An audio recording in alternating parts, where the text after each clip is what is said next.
Good morning. It's already 3:57.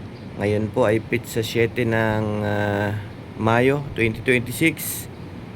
Tapos na po yung mga nilakad namin sa Congress at sa iba pong ahensya ng gobyerno. Ngayon naman ay pupunta tayo sa Ilocos. So samahan niyo po kami. Tara. Tulog pa si Aristong.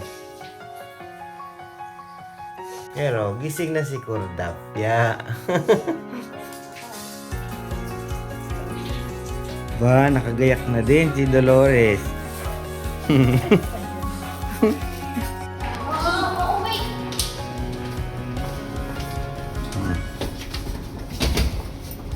Baba na naman ang mga singer sa Tagalog, mga ngawit ng niyog.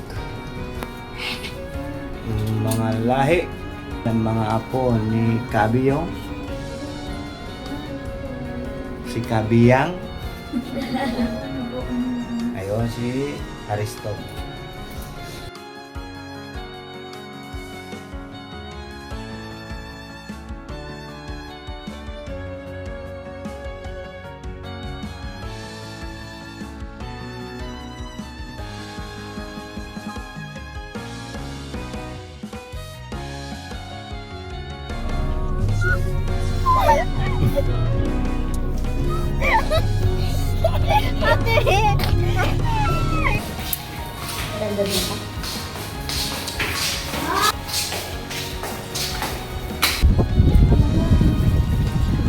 Anong masasabi mo pa?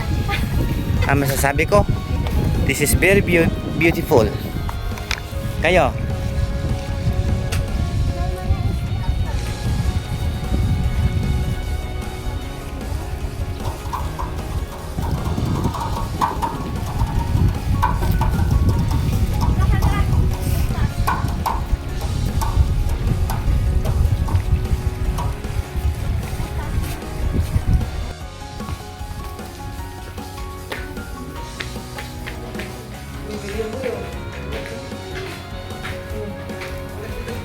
Wow, aircon.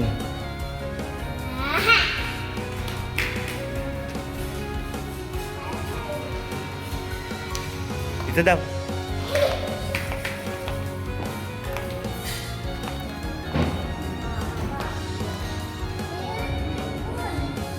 Uy. 1999 to 2001 po. Di na po nag-start yung formulation ng Master Development Plan for the Rehabilitation of the Historic City of Vigan.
Oy, oy, oy.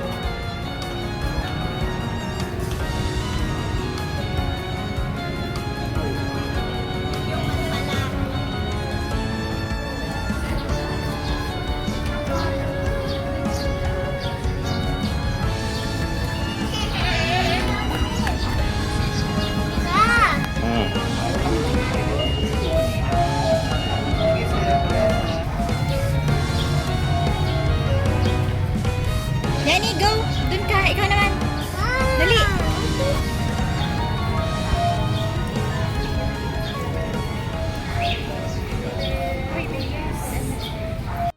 ito po yung city na kung saan ang batas po ay nagtalaga na ang isang lugar para maging city ay dapat pasok ka sa tatlong criteria. Unang criteria, land area. Pangalawang criteria is population. At ang pangatlong criteria is local source of income. So hindi sila pasok lahat doon kasi yung land area ng Vigan City is very small, 29.8 square kilometer. At yung populations po nila ay more or less 50,000. At yung local income po nila ay hindi pa po pasok doon sa 150 million local source of income. Pero naging city po ito by virtue of special law na nagpatibay doon sa isang dokumento po na nakuha po sa, kung hindi tayo nagkakamali, sa Spain. Yun yung ginawang basis, no? Kaya naging city. Imagine 29.8 square kilometer, para mas malaki pa po ang bayan ng Kabusaw sa atin. So tayo sa Libmanan ay meron tayong 365 square kilometer. Ang population natin ay more or less 120,000 and more or less kulang pa po ang local income natin. Shoutout sa mga kaibigan po natin, mga taga saan po kayo? Aba, mga bingi tayo. Sige, happy day, shout out. Napakaganda po ng culture nila dito. Talagang pinipreserve po nila yung kanilang heritage, culture and value, no? Kaya congratulations. Talagang bago daw po mag-approve dito ng mga bagong buildings ay kailangan pong dumaan sa city para po sa approval, para po maipagpatuloy yung kanilang heritage value. Yun.